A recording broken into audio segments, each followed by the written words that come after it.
Wani ben foli be ka kura kala se aw ma fo yan fo aw sigoro an balma bamananga mena mali kono ani mali ko ka amajira ola ka fondi bamananga kuna fani wakati sele wala be na ka munu kono kuma la aw ye mali kono ani akoka ki wara olulido amba fugoni o kuma sele aw dangana kuna fan dami na amajira ola ka fogo ambala ka jekulu menu association des femmes épanouies uluka chado furban don keraka be sibiri décembre ko le temps ani sabama ambajira ola ka fogo abido femi kadara kono o de cha campagne mini onyashine no violence basée sur les armes au chauma barangu bela jeli kera amdalay de Khadija Traoré Samba Traoré Chérif la jabaran so tokola ni tile tan woro bara kuncen kela wagati krengreni ni bara in kula be banje kulu bulo ka do fara u ka wuli ka jo ani cesiri kan wala sa dingani wali ani jatike wali metaka ambala ka usegere ani ambala muso usegere dangar be se ka ke ula chogo yamna ambe ka kuma min ke ni hakilla o ya damne de o bara damne de bara labante parce que anga do ka fo bengani wala ka taga muso ni musomanu segere wala ka cho segere fende do mi gele ya pade do anga du kono anga siru kono donc ka la wuli ka boye suko ni du sa jeche aman no wajibi de do anga kuma wajibi de do ko ga nyefo mo ko ka famiyali ke ga do nga fo ko sharia gafe de beno minum beni bengani wala suko ko akon donc no do na ko sebe mo mi bingani wala taraka segere o ke sababu ye o ti makun aka sabla ya ko la chika fo bingani wala chama be adama de be malo ya na e ka ta nyefo bon malo inte do re de bita sura ado be no afomandi ado be sega na ni korolo were atigima donc o rebe ka te fo bon ni anga jatimna la afo baliye inde o rebe ka bingani wala to juguya anga sugidawla ananga jamana kono donc ambe ambi ni kerega adabora de anga kuma nyogonya ke ani jamana dew ni nyogonche ani muso ni chow ni nyogonche o ga donga fo bingani wala mbeta ka muso segere ko nyumante ate anafa wa nama ansego atan la tagagne femi ministre somin ka chinya shinbe muso demse ani demama ale fenani kenen sharia o min senfe ayaka hakina tawda kenikam anga njida sansa anga sega bingani wala kele surtout ayre nyebala sisa bingani wala kacha muso funda mais akacha che funda fe ambaye che do bu muso do fere bu che fara parce que hal ko sai na ti kalo nani ngombo muso ya a che kunchi fana kayira ka fo muso doranti nyanta demba la che bala muso bala demsen bala mugo korba bala donc ka wele nyashi bema ana na ma kun bingani wala kelauta ambe kan chesri ni se mi okoke la dili kambo la ka demendo munu nyangatara ni se mi ka se ka demendo atima furakeli bola haklina sigi bola jigi sigi bola fewo fenil se ka ke mu nyangantale wala sa hakli se ka sigi aga adamaniya konnana ikase ko ke ibu ko ni finyoyi ani awle dunia kafo koni kletan woro barakun chen sinfe ni tuwe talike wulika jo ani chesirila wala sa bingania wali ani dansago wali metaka musolaka usegere damsika siyu ula chuwamna akunchela ni folsinduma jonjondi shiriali kam ani donachiwe kuna fani nasra wara fa amajira ola ka fugu fani fajigila juma misri salamo ka fara commune un groupement de l'univers spirituel musulman du Mali ale tonde ka mawludu bala nyana mayara u fe sibri décembre ka lokleta ani saba akera fajigila mishira maba chama fe dimenye mako kata se bada tigima shirifla jabarani so to wala samaira sango ali na nyafolike kuna fani sorolon toka ninkene min fleni nye la datime de do min be sena abe sambi sababobi abe masiri ni damakashi kao ani nyongandeme ke walo chama ye kataka nyeshi muso chesabato ani yatimomo abara blajene be do hukumu kono odeye Muhammadu Mustafa kisinema bayi o bangeni sonja ani omunya ameni baraina akachani abe sunya sambi sabalabi barain hine ba kono makari yogona ba kono ani nyeji chew ba kono ani dina charni fene ba kono sabu kadaka ambe wajulu kala ambe yatime don son ala msofli abato amolu fene son otmana min kelengele la belajele ambe belajele fene wele ko ka lago don kasika do uji koro misiri ka saraka ani dugu ka saraka ni namina na amwa ke na amba ofe kabina mina nyo ku lajɛ fo sisan kɛnɛ dira an yɛrɛw ma aya an b'an ka dugutigi fo ka sali y'anw bɛɛ fo an ka ɲɛbaa bɛɛ mɔri dumisɛnnin bɛɛ ani Mayiga Sisew olu faw de ka kɛnɛ don a n'u baw ala barika la bi olu yɛrɛ de ye kɛnɛ ta nin kɛnɛ sanuma ye ni kalo jɔra bɛɛ bɛ nisɔndiya ne yɛrɛ bɛ nisɔndiya barisa ne tɔgɔ ye ko Doma a bamanankan ye Doma ye. A baaraw kɛra sababu ka diinɛ ɲɛmaw ladala dugutigiw lakana tigilamɔgɔw k'olu kamaro ɲɔgɔn na alisilamɛw da fɛ ka bɔ fajigila ani kin caman kɔnɔna na hukumu kɔnɔna na kumakɛlaw ye a kɛ waati kɛrɛnkɛrɛn ye ka baara labɛnbaaw fo. Nin kɛra fajigila fana tamasiyɛn dɔ de ye an k'an jija nin kana wuli bilen vraiment an bɛ dugawu k'aw ye a musakaw ala k'a nɔgɔya aw ye a kunkɔrɔta ala k'o nɔgɔya aw ye a dawula ala k'o d'aw ma n'o bɔra yen an ka denmisɛn minnu bɛ yen n'u bɛ labɛn sabati vraiment ka daminɛ sali ala ka jigin a fɛn o fɛn na an ka foli b'u bɛɛ lajɛlen ye n'o bɔra yen an ka alimamiba yɛrɛ an bɛ foli lase a ma a fana a n'a ka timinandiya ala k'a mɛn an kɔrɔ. An ka musokɔrɔba mi dugawu k'u ye u ka baara in na ala k'u dɛmɛ ala k'a sabati u baara min na ala k'a ɲa n'u ye san o san an ka se ka ɲɔgɔn sɔrɔ yan an ka dugawu kɛ ɲɔgɔn ye dugutigi ye min fɔ an bɛ dugawu kɛ jamana ye n'an ye dugawu kɛ jamana ye an ye dugawu k'an yɛrɛ de ye jamana ala k'a kisi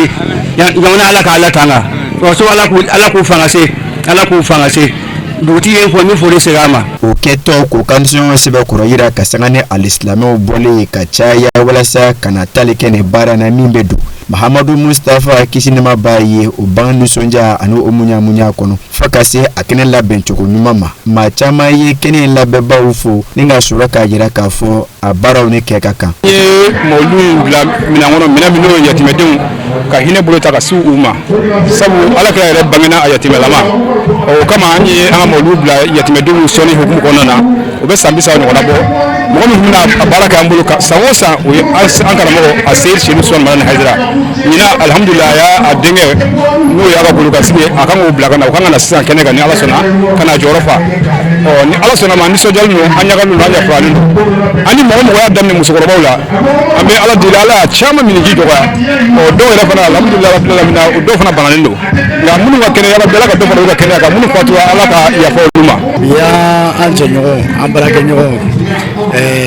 Mohamed Sise n'u b'a wele Imam Mayiga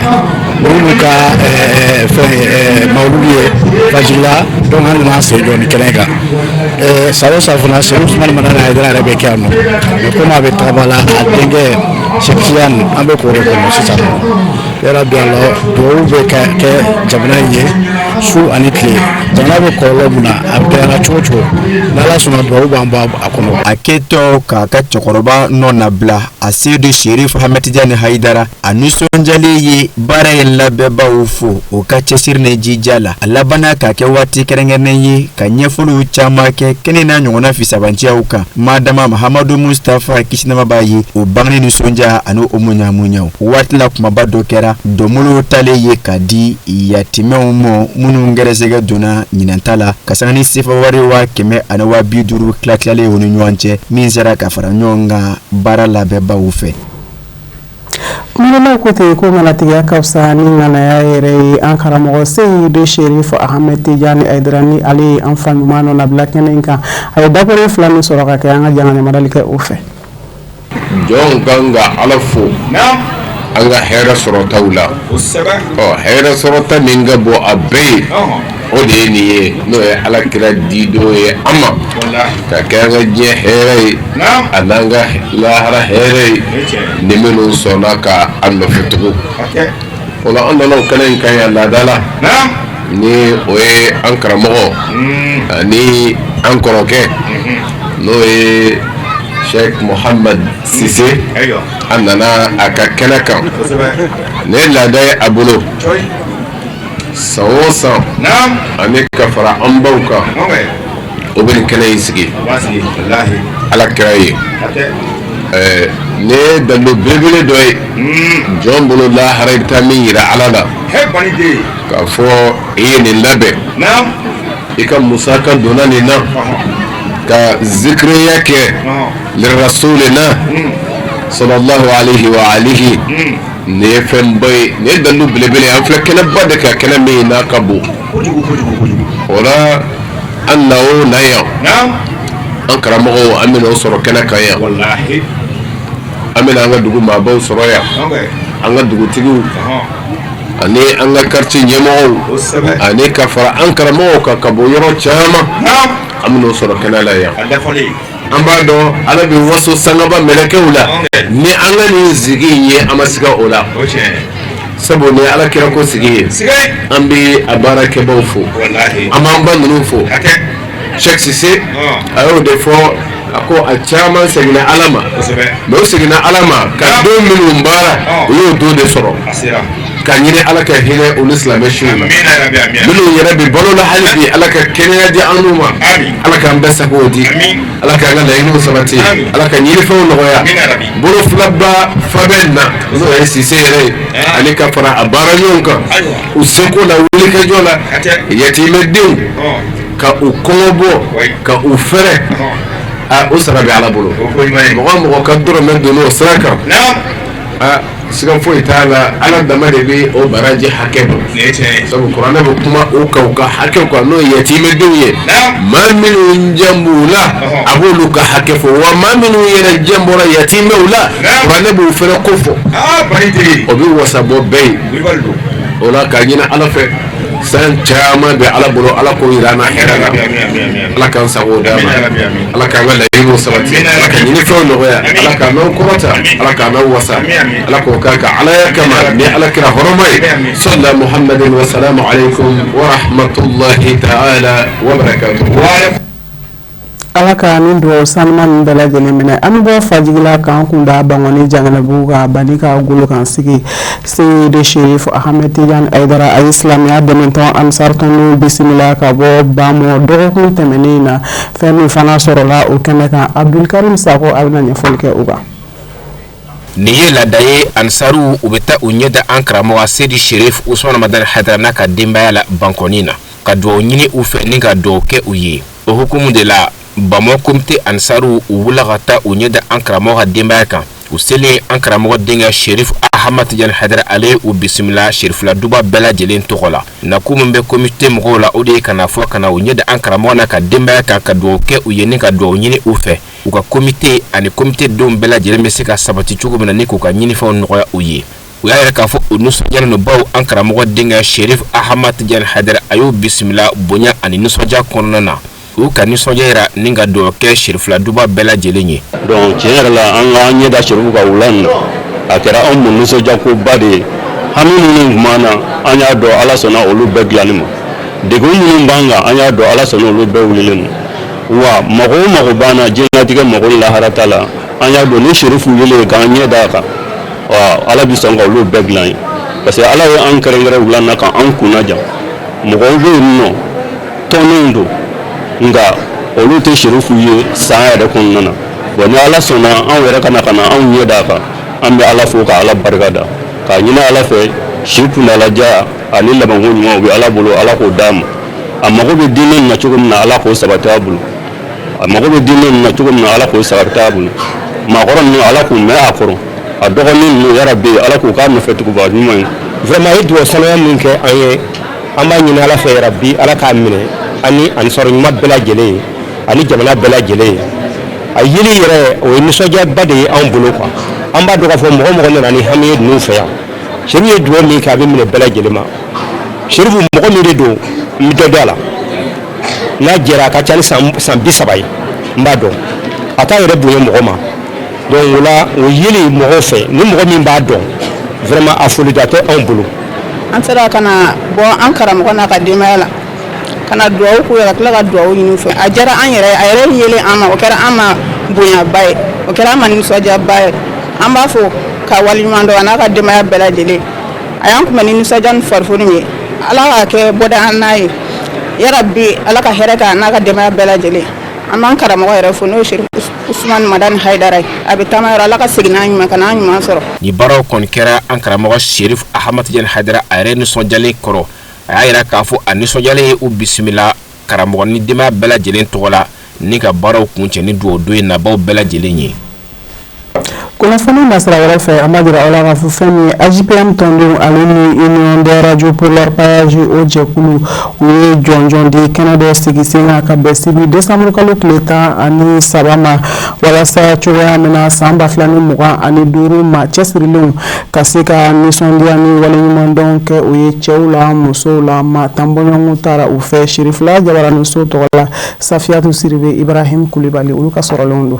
Association des jeunes premiers du Mali, AJPM, on est irabné Union des radios pour l'orpaillage des mines au Mali. Où est la dans la clé Kokura? Chérie, nous sommes à Volikajo Buena, Kosebe, c'est 2025 Ikono. Où est souvent limité au Lula, au Komimako, les hommes et femmes de l'année 2025. Kadjondjon Douma, ni Misekake, encouragement Ouma, Kadjila Kafo ou Kabarati Sanjikoro Washi. Shudo bɛ tanto jamana in kɔnɔ kosɛbɛ su ye mɔgɔ caman sɔrɔ ɲɛnama dɔw bɛ olu m'a sɔrɔ bon o hukumu kɔnɔna la n ko ni maa min ye baara ɲuman kɛ an ka to k'olu fo k'u waleɲuman dɔw ka baara kɛlenw na bon o hukumu de y'anw se yan bi ka maa dɔw ta k'o kɛ homme de l'année ye ka prix di o ma an y'u sɛgɛnni n'u ka baara de ye dɔw bɛ yen i n'a fɔ G-Force PDG El Hadji Nuhu Jara foro de b'a bolo foro min b'a bolo a bɛ hectare 20 ani kɔ la maa 200 ani kɔ o de b'a bolo baara la ka ONG kɔnɔla la an bɛ nin bila minɛn min kɔnɔ an ka cɛfini tabaa minnu tora kɛlɛ la Mali ye u ye jeli bɔ Mali ye olu musow bɛ filiya la an b'a bila olu ka hukumu kɔnɔ an bɛ nin bɛɛ lajɛlen désier olu la k'a fɔ bɛɛ ye kuma laban na an ka da an ka jamana la an ka da an ka jamana ɲɛmɔgɔw la an k'u dɛmɛ u kɛwale baaraw la. Nina matin le sugandila AJPM ni ina maufe jɔnjɔn dira mun ma a jirala k'a fɔ ni maa kelen minnu bɛɛ jɔyɔrɔ fa fasojɔ hukumu kɔnɔ u ka jɔnjɔn sɔrɔlen kɔfɛ u nisɔndiyalen foli ani tasibila kɛ ka ɲɛsin hakilina ɲuman ye tabaw ma. Bari ko suruku ko ten ko ale de tɔgɔ duman fɛ bari n'ale tɔgɔ duman sɔrɔ ni ale nana ko dɔ fɛ ko ko suruku yɛrɛ sɔnna nin ma wa c'est pour que suruku ko ale de tɔgɔ duman fɛ k'ale sɔnna tɔgɔ duman ye mais an bɛ tɔgɔ duman fɛ adamaden si tɔgɔ de ka jan ni si ye n'i ye ɲuman kɛ i kɔ bɛ wele o la mais n'i kɛra jugumankɛla fana ye i kɔ bɛ wele o la donc an ka jamana in an tɛna se ka bɔ yan ka kɛ jamanaden wɛrɛ ye ka tɛmɛ Mali kan an ye maliyɛnw de ye jɔnjɔn min dira ne ma a diyara n ye bi a diyara n ye sini. n bɛ barika da Ala ye ka sɔli kɛ ciba ɲuman kan ale min ye bi don sanumanba in jira an na ne kɔntanna kosɛbɛ ka d'a kan n'i ye fɛn ɲuman kɛ i b'a tɔnɔ sɔrɔ baara ɲuman de ye nin se anw ma fɛn fɛn kɛra lauréat ye bi a bɛɛ ye baara de kɛ a bɛɛ ye mɔgɔ cɛsirilenw de ye n bɛ min fɔ an denw n'an dɔgɔninw ye hali bi u ka dɔ fara u ka cɛsiri kan baara ɲuman b'a tɔnɔ bɔ ka foli di maliyɛn bɛɛ lajɛlen ma k'an ka jamanakuntigi fo k'a ka gouvernement fo ka CNT fo ka bɛɛ lajɛlen fo CNT mɔgɔ bɛɛ ka maliyɛn bɛɛ fo ka dugawu kɛ an ka Mali ye yarabi Ala ka barika don Mali la Ala ka barika don maliyɛnw na Ala ka jamana in taa ɲɛ. Nin jɔnjɔn in n kɔntanna dɔn bi kosɛbɛ sabula n tun tɛ sigilen n'a ye k'a fɔ ko nin jɔnjɔn in bɛ se ka di ne ma sabula ne bolo ne tun tɛ dɔn ne Mali fan wɛrɛw fɛ fo Keɲeba dɔrɔn mais nin y'a jira n na k'a fɔ ko vraiment k'a fɔ ko n bɛ baara min na Keɲeba cercle kɔnɔna la ko a kodɔnnen dɔ mɔgɔw fɛ minnu tɛ Keɲeba yɛrɛ cercle kɔnɔna na. Iran ni AJPM ka nin lajɛli in senfɛ an ka seko ni dɔnko tigilamaaw ye jama laɲɛnajɛ kosɛbɛ. Baara ninnu nana ni an ka Mali jɔnjɔn dali ani sanga kelen tasibila ye ka ɲɛsin an ka finitigilaka minnu binna cɛbɛn kɛnɛ kan ka sɔrɔ ka baara kuncɛ ni jɔnjɔn ninnu dili ye n'an k'o ma remise officielle. O de fana b'an sɛnsɛn ka taa diɲɛ fan wɛrɛ kunnafoni sɔrɔlen kan Musa Fɔnba ale ka ɲiniw don.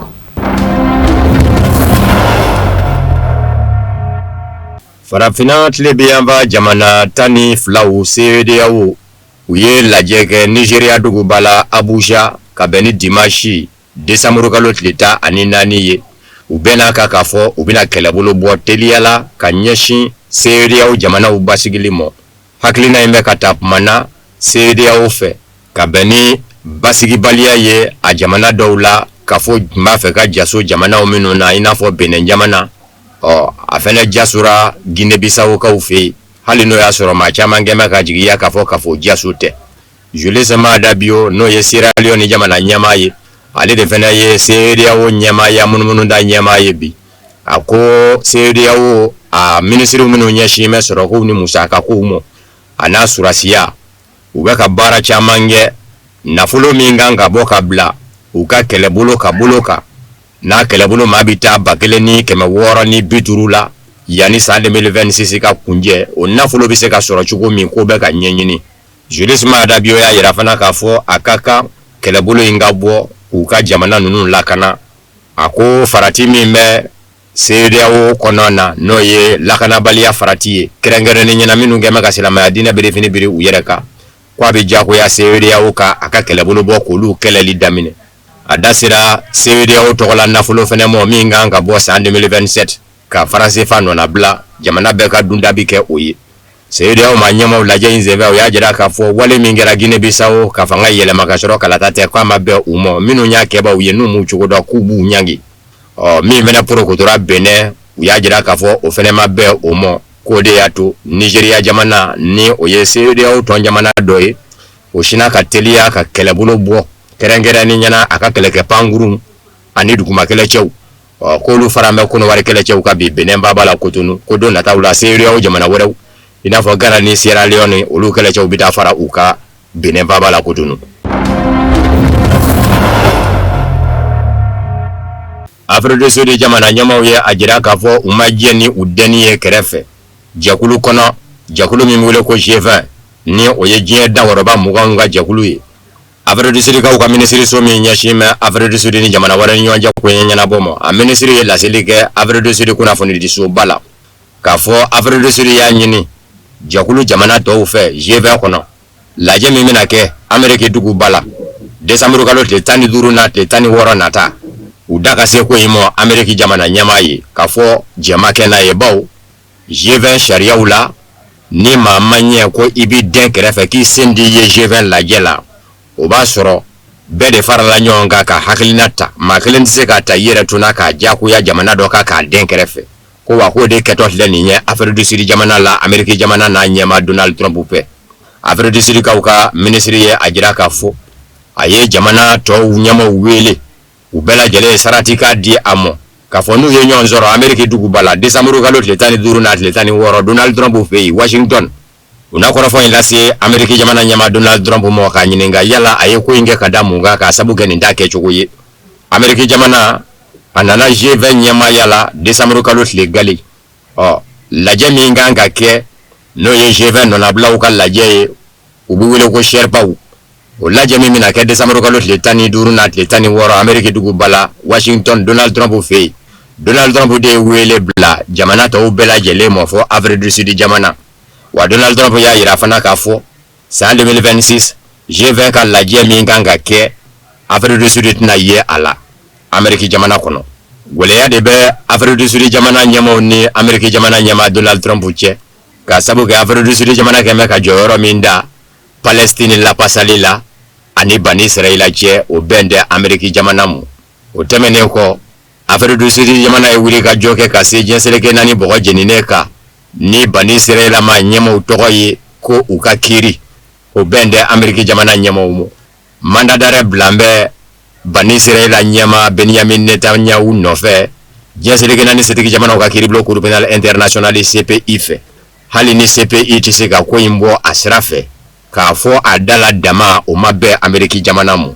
nin bɛɛ de fara bɛ ɲɔgɔn kan ka Amérique jamana ɲɛmaa Donald Trump tɔɔrɔ n'a fɛnɛ n'an bɛ Afrique du Sud jamana kɛlɛ k'a kɛ ko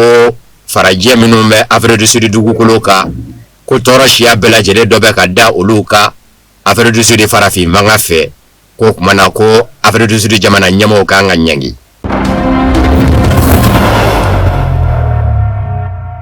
Nazaralatɔma Union Européenne maa min b'a kɔnɔ ni a ɲɛsin bɛ Nazaralatɔma Union Européenne ni diɲɛ fan wɛrɛ koɲɛw ɲɛnabɔli ma musolaka don ko kaya kalas aye dandigeli ke kafo chedo sigi kafo ko kuma be sena irisilani ikera ninje manga bani no Ameriki jamana nyama Donald Trump fe olu yaru minu vene nazarala toma Union Européenne kona mawiye akadi uye usinga do ko ino chedo olu chamanga la nyine kunye ikera jamana ka do nazarala toma Union Européenne kono irisila jamana do ve ko te uye u fe ko do fena ye ikera jamana ka ke autant que les bolo ton jamana ye irisila jamana fe ko to ye ako ta fayin o blara ikeren jamana tna ke nazarala kele bolo ota ton jamana ye o ngana manya ka fo o kuma bibla kere fe ko tike fo dangania do de ka soro ikeren jamana bolo ka fo do na taula anala kana bidna ka kambli jamana do fe wale kele irisila jamana tna inyeshi amo dongre o dangania bise ka bo fa on fa ve ikeren jamana ye akaka o de ka nyini ikeren jamana ye akwa dangania imene manga ke dala foliye wale kele ka sebe mbura la ka blaye ko fende akaka kelebulu ka bo kana Ukraine jamana kono ka Ukraine jamana lakana ka douani faratima ko uche ka bo jamana warela ni nazara toma Union Européenne musulaka ka kuma ni oyekaja kalasi akapuma na ya jira ka fo irisila jamana sangeme laba ingono ayenye shi jamana tani ngono nonde moko kele akukuma na ni ko bo chogola akaka Ukraine jamana ka dangania soro ka fo analla kana ni manga kera dafenye ani irisila jamana che akuna zarala toma Union Européenne sani oye olu yereka jakulu ye uye saratika minda Ukraine jamana ye uya saratika umbo usirafe kerengere nyana mugo filita obu o million vlade dira Ukraine jamana monyina akapuma imene irisila jamana nyama Vladimir Putin nga korasigi do fe no ye Vladimir Medensky o dimine bora ka jira ka fo nazarala toma Union Européenne musulaka kaya kalas aki dawa ka foko irisila jamana sangeme laba nunu ngono kwa bina jamana tani ngono nodeka kuna te dofodon ni do ko moko tariku kwa le na boka kala dofola o jamana tani ngono ndo mana ke fami ve akabo akuda jema tluka irisila jamana bina jamana uminunga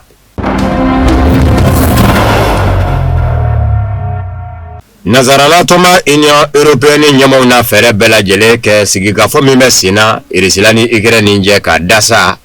ka balika sirasoro ninga nazarala toma Union Européenne jamana ubela jele do kelelo irisila jamana fe ninye Hongrie ka uka ministri ka puma ye ministri minye shime Hongrie ni jamana wala ninyo jako nyana bo umo Peter Sijartu na ereka jamana nazarala toma Union Européenne jamana udoyi aye korofo ilasi atato Belgique fabala Bruxelles nazarala toma Union Européenne jabala la kasabu ke atunyo ministri nazarala toma Union Européenne kono oluka lajebe yi ako bi komi mesina sigiga fo nyekoro Ukraine ni irisilache ni Amerika jamana nyama Donald Trump ka jien kwa ni sa 2022 sigiga fo de dafela bo menyombe mamina ni Turki jamana nyama Recep Tayyip Erdogan ye wulika joke ko abimanga banjugo nyini irisilani Ukraine nje Istanbul la sigi ka fo simbe kodo nazarala toma Union Européenne laniye boka bimina ni sigi ka fo yin ndafede kuyo kele de ke o fene dafe o temene ko utikalo temene irisila jamana nyama Vladimir Putin ye tama minge kanyesha Amerika jamana mo Alaska laje ani Donald Trump uche nazarala toma Union Européenne manyema wulika jo minge o laje labe dafe ka balijugo nyini kube ko defene ke ningmaina akube dakoroboli de la wakene kanjara ki yere koy kasigi ga fo bali ka sara soro jango nazarala toma Union Européenne jamana obise kunyashe irisila jamana moka kele akominye aleka jamana ta faye Hongrie atna ye ko ino abi denkerefe ministre ya iraka fo alebe kata la jamina ni ye Belgique du bala Bruxelles ana ministre to nyonje asigi mena ye ka fo una wulika joke chuko bela jelela kufanya jugunya nyuma Hongrie jamana kafara uka irisila jamana kelelilo konga alitna jenai